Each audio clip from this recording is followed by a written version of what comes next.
Dollars are lost through illicit financial outflows, creating a problem for some African countries to meet their development goals. And most of these finances are leaving African shores for Europe. The high-level panel on illicit financial outflows says it's working on mechanism to fight the IFFs. The panel is expected to present its report to the AU summit in July this year. What started as an African decision to fight international illicit financial outflows has gone global. This highlights the importance of fighting the IFFs to ensure resources remain on the continent to address social services, infrastructure and investment. AU member states have been requested to submit reports on what they are doing to fight illicit financial outflows.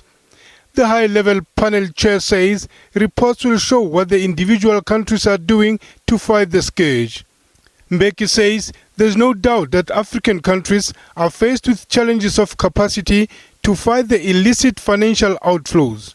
One other form is that of transfer pricing used by big companies. For instance, I might be a company operating in South Africa.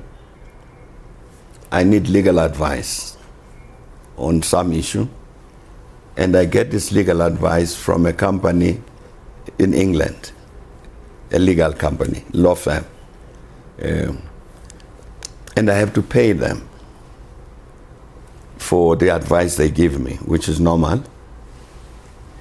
And then later you discover that in fact this law firm in England is actually owned by the company in South Africa.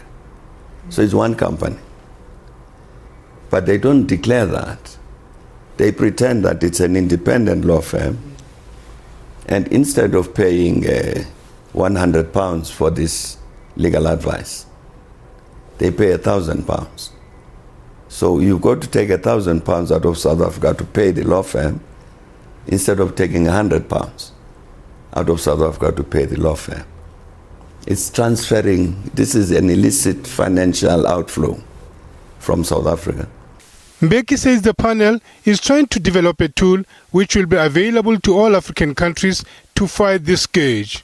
You've got certain countries on the continent which each one loses $1 billion a year just from the transfer pricing only.